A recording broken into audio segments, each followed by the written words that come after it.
तो हमारे पास एक ये क्वेश्चन है जो कि बहुत कंसेप्चुअल क्वेश्चन है और सेंटर ऑफ मास के बेसिस पे ये क्वेश्चन है। इसमें ये दिया गया है कि हमारे पास एक बीड है, एम मास का बीड है जो मतलब कि मूव कर सकता है, और एक ये बॉल से कनेक्टेड है 2m मास की, और ये एक वायर से कनेक्टेड है जिसकी लेंथ है l। इनिशियली ये हॉरिजॉन्टल पैर सिस्टम, कैसा हॉरिजॉन्टल है।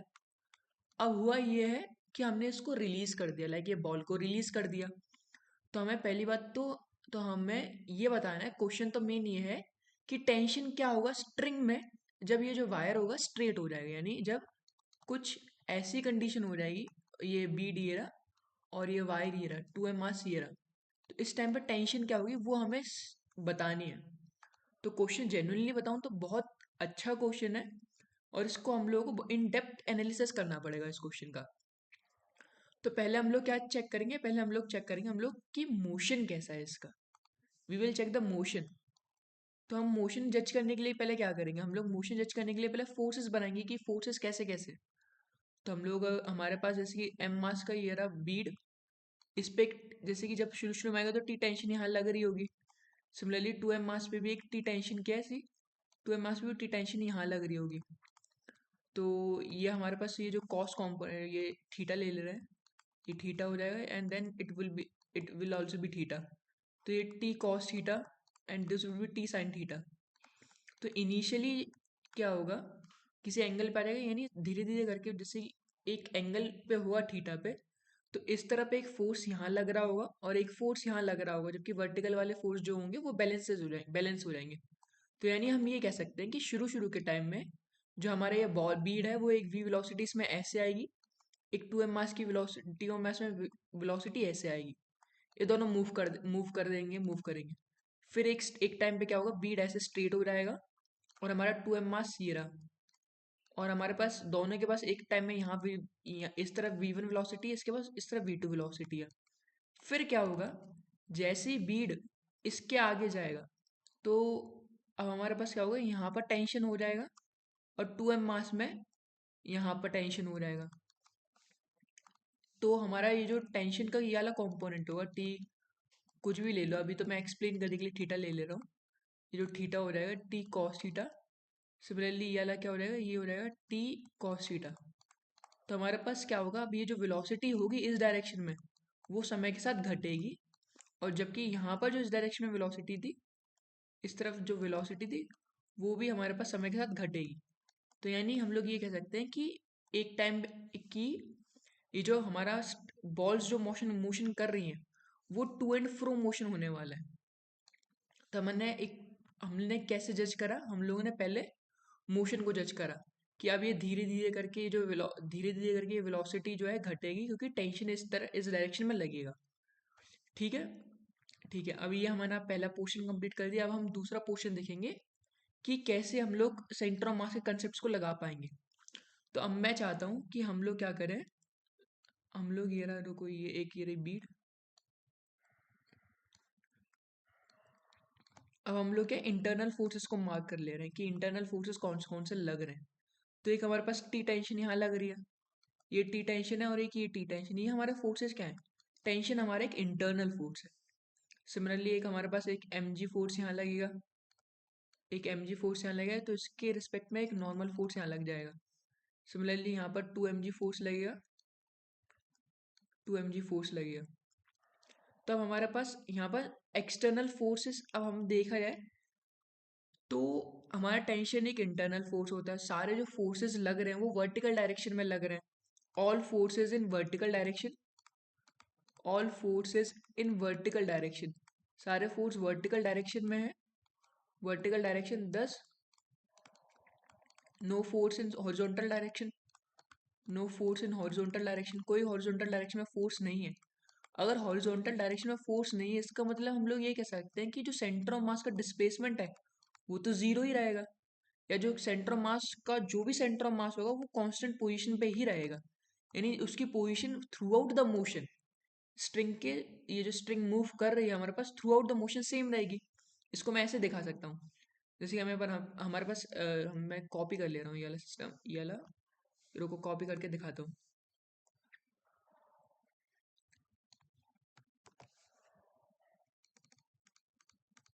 थ्रू आउट द सिस्टम कैसे रहेगी ये रही है, ये रहा।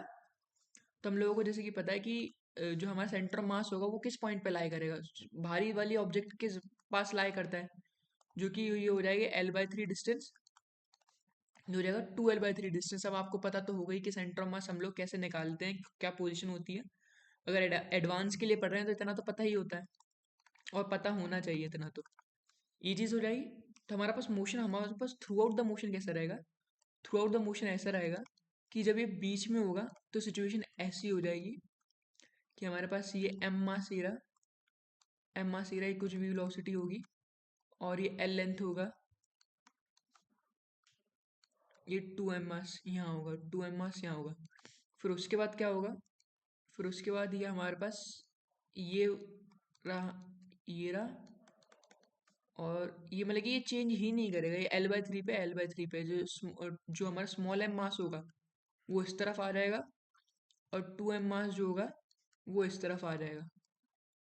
मतलब कि आप थोड़ा डायग्राम गलत हो गया है, लेकिन वो ऐसा टू एंड फ्रो मोशन करेगा। तो हमारे पास ये चीज़ दिख गई कि जो हमारे पास स्मॉल एम मास था वो, सॉरी एक चीज़ गलत हो गई, ये जो सॉरी एक चीज़ गलत हो गई, रुको ठीक कर लूँ इसको मैं। ये ऐसा नहीं होगा, ये हो जाएगा हमारे पास कुछ ऐसा कि ये जो ऑब्जेक्ट होगा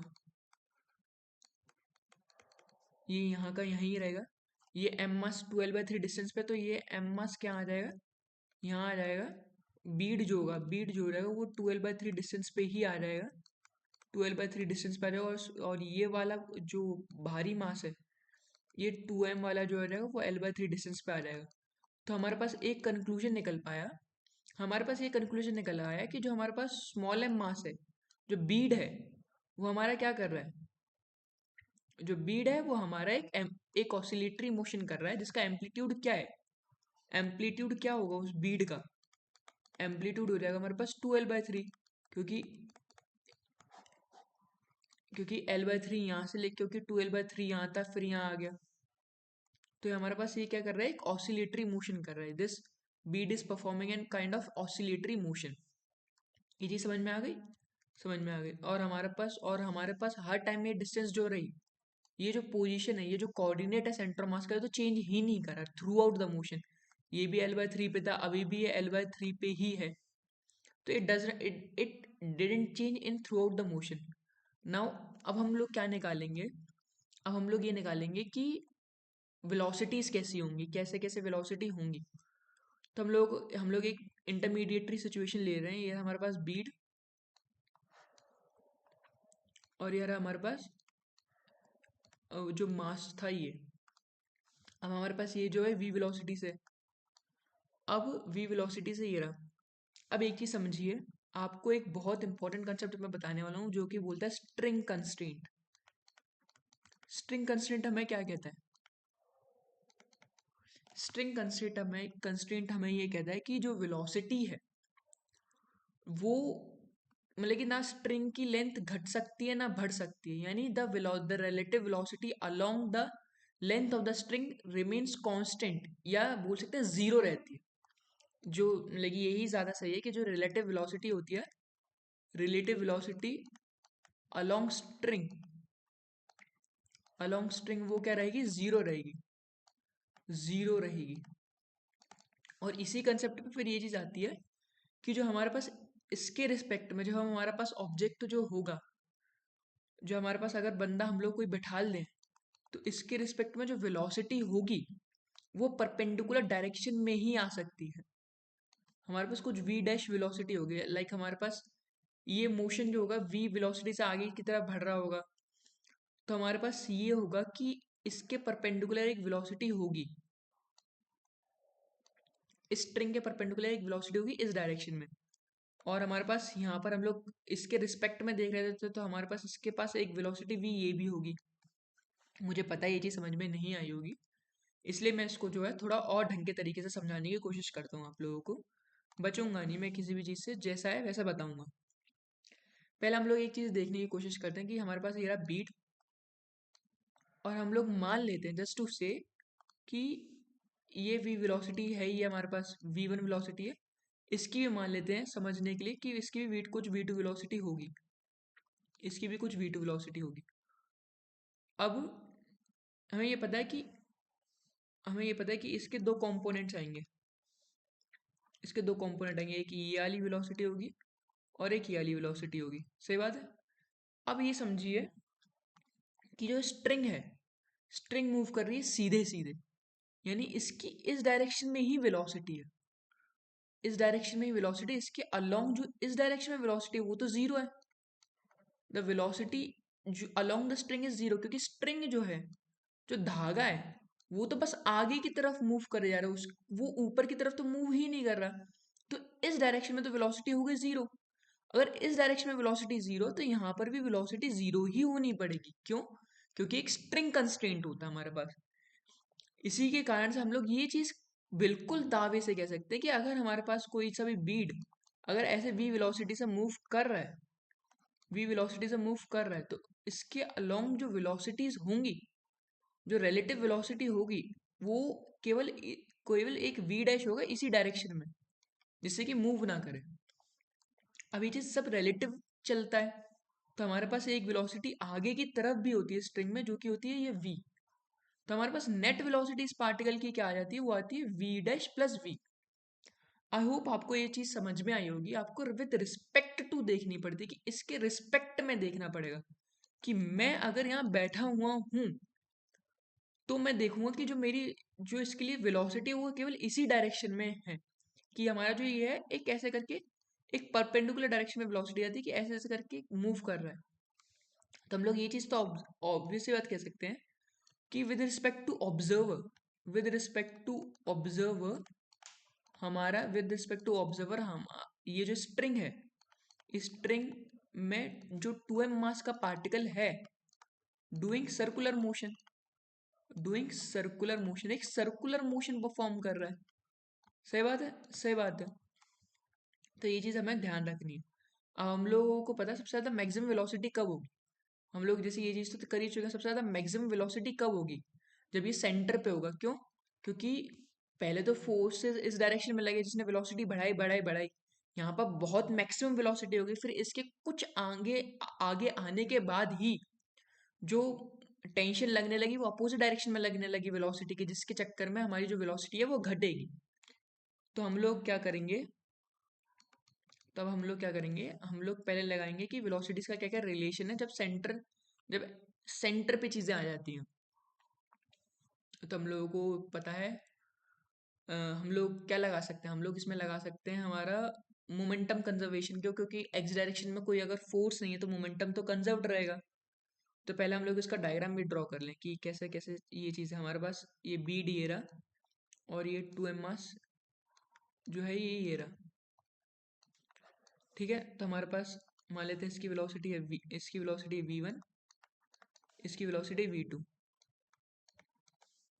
अब अगर इनिशियल मोमेंटम जीरो था सिस्टम का एक्स डायरेक्शन के अलोंग, तो फाइनल मोमेंटम भी जीरो ही होगा। इसका मतलब ये हो सकता है, इसका मतलब ये है कि जो हमारे पास इस डायरेक्शन में मोमेंटम जो होगा वो इस डायरेक्शन के मोमेंटम के बराबर होगा, जो कि नेट मोमेंटम फिर जीरो हो जाएगा, जो कि हमारा सही है क्योंकि इनिशियल मोमेंटम ही हमारा जीरो था। तो मैं इसको डायरेक्टली लिख रहा हूँ कि एम वी वन जो हो जाएगा वो 2m v2 के बराबर हो जाएगा। सही बात है, सही बात है। एम से एम कैंसिल कर दो, यानी वी वन किसके बराबर होगा, 2v2 के। सही बात है, पहली स्टेटमेंट हमारी ये इंपॉर्टेंट है। दूसरी बात ये कि जो हमारे फोर्सेस लग रहे हैं वो सारे फोर्सेस, देखो टेंशन तो इंटरनल फोर्स था तो वो तो कुछ काम कर नहीं सकता। सारे जो और हमारे पास जो ग्रेविटी थी वो हमारा एक कंजर्वेटिव फोर्स है। तो हम इस बेसिस पे ये कह सकते हैं कि कोई एक्सटर्नल फोर्स नहीं है इस पूरे सिस्टम में। Work done by the external force here is zero. तो हम लोग क्या पर लगा सकते हैं, हम लोग यहाँ पर लगा सकते हैं फिर टोटल मैकेनिकल एनर्जी कंजर्वेशन। अब टोटल मैकेनिकल एनर्जी कंजर्वेशन जैसे लगाएंगे तो हमें पता है loss in potential is equals to gain in kinetic, loss in potential is equals to gain in kinetic, gain in kinetic, kinetic में गेन। तो हमारे पास पोटेंशियल में लॉस कितना है, तो लॉस इन पोटेंशियल एनर्जी कितनी है, लॉस इन पोटेंशियल एनर्जी हो जाएगी यहाँ से हम लोग मेजर करेंगे तो 2 mg लॉस हो गया। वो कहाँ गया, 2 mg इंटू एल लॉस हो गया। ये पार्ट मतलब कि ये वाला जो पार्टिकल है यहाँ नीचे की तरफ आ गया, यहाँ से आते आते, तो नेट पोटेंशियल एनर्जी का लॉस 2mg/L होगा। Gain in kinetic, kinetic energy में गेन कितना होगा, small m half m v1 का square plus half 2m v2 का स्क्वायर, ठीक है, ये m से m कैंसिल हो जाएगा, तो हमारे पास एक रिलेशन आ जाएगा। ये तो फिर मैथमेटिक्स है, ये तो बस सॉल्व कर लेना। 2gl हम लोग क्या करें, इसमें हम लोग 2 से मल्टीप्लाई कर दे रहे हैं तो 4gl आ जाएगा, 4gl आ जाएगा। ये हो जाएगा v1 का स्क्वायर प्लस में ये चीज़ हो जाएगी हमारे पास 2v2 का स्क्वायर। हमारे पास पता है v1 क्या हो जाए, v1 किसके बराबर लिखा हुआ है, 2v2 के बराबर लिखा हुआ है, तो 4gl हो जाएगा। v1 क्या है, 2v2 का स्क्वायर, तो ये हो जाएगा 4v2 का स्क्वायर प्लस में 2v2 का square is equals to 4gl हो जाएगा 6v2 का स्क्वायर, 2 3 जा, तो 2gl/3 is equals to v2 का स्क्वायर। तो हमारे पास जो वेलोसिटी आ गई, v2 क्या आ गया, v2 आ गया अंडर रूट में 2gl/3, v2 आ गया 2gl/3 और v1 कितना आ गया हमारे पास 2 अंडर रूट में 2gl/3। सही बात है, इंटरेस्टिंग पॉइंट था। ये चीज़ आगे हम लोगों ने वेलोसिटीज निकाल ली। अब हम लोगों को निकालनी है टेंशन क्या होगी। अब हमें पता है कि जो फोर्सेस हैं, हमें पता है कि जो हमारा पार्टिकल है, ये जो हमारे पास 2m मास का पार्टिकल है, वो कौन सा मोशन परफॉर्म कर रहा है, सर्कुलर मोशन परफॉर्म कर रहा है। किसके अलोंग, वो परफॉर्म कर रहा है विद रिस्पेक्ट टू वो जो हमारे पास जो ये जो 2m मास का पार्टिकल है, ये सर्कुलर मोशन परफॉर्म कर रहा है, यूनिफॉर्म नहीं है, ये non uniform circular motion perform कर रहा है विद रिस्पेक्ट टू 2m। तो हमारे पास अभी हम लोगों ने क्या लेके रखा हुआ है, हमारे पास जैसे कि इसकी वेलोसिटी v है, इसकी वेलोसिटी v है, इसकी वेलोसिटी v है, इसकी वेलोसिटी अगर मान लेते हैं जैसे कि रुको, इसकी वेलोसिटी 2v है और इसकी वेलोसिटी v है, तो दो गुना ही तो है इसकी दो गुना ही तो आ रही दो गुना ही तो आ रही है इसकी वेलोसिटी, तो हमने इसकी v मान ली तो इसकी 2v हो गई। अब हम लोग करेंगे, इसकी वेलोसिटी 2v है, इसकी v है। अब हम लोग सारी चीज़ें किसके रिस्पेक्ट में देखेंगे, सारी चीज़ें देखेंगे हम रिस्पेक्ट में जो हमारे पास बीड है, बीड के रिस्पेक्ट में देखेंगे। तो हम लोग क्या करेंगे, जो भी वेलोसिटीज़ हैं, जैसे कि इस डायरेक्शन में वेलोसिटीज़ है, उसको ऐड अप कर देंगे उल्टी डायरेक्शन में। तो हमारे पास यहाँ जो वेलोसिटी आ गई 2m मास की, वो कितनी आ गई, वो आ गई 3v आ गई वेलोसिटी। और ये हमारे पास एक और ऊपर की तरफ कौन सा फोर्स लग रहा होगा, ऊपर की तरफ एक टेंशन फोर्स लग रहा होगा। तो हमारे पास ये नेट सेंट्रीपिटल फोर्स तो एक है। नेट फोर्स क्या आ जाएगा, इस डायरेक्शन में क्या आ जाएगा, ए सेंट्रीपिटल क्या होता है, v²/r। वेलोसिटी हमें दी गई है 3v है और टेंशन ये रहा। तो हम लोग एक और हमारे पास यहाँ पर एक फोर्स और लग रहा होगा 2mg।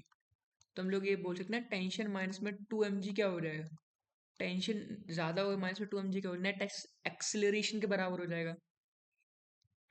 तो हमारे पास नेट एक्सिलरेशन क्या है, नेट एक्सिलरेशन हो जाएगा हमारे पास v²। क्या होता है नेट एक्सिलरेशन, है नेट एक्सिलरेशन है mv²/r। तो हमारे पास mv²/r, r यहाँ पर l के बराबर है जो रेडियस है। टेंशन ये रहा 2mg ये रही mv²। हमारे पास नेट वेलोसिटी कितनी है, हमारे पास नेट वेलोसिटी है 3v। तो हमारे पास लिखेंगे टेंशन माइनस 2mg, 3v हो जाएगा 9mv²/r। अब ये v से कंफ्यूज मत होना, ये तो मैंने ऐसा जनरल फॉर्मूला लिख दिया है।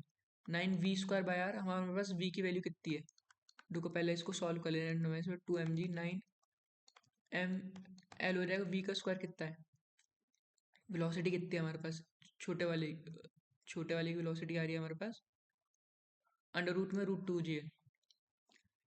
v इसका v² करेंगे,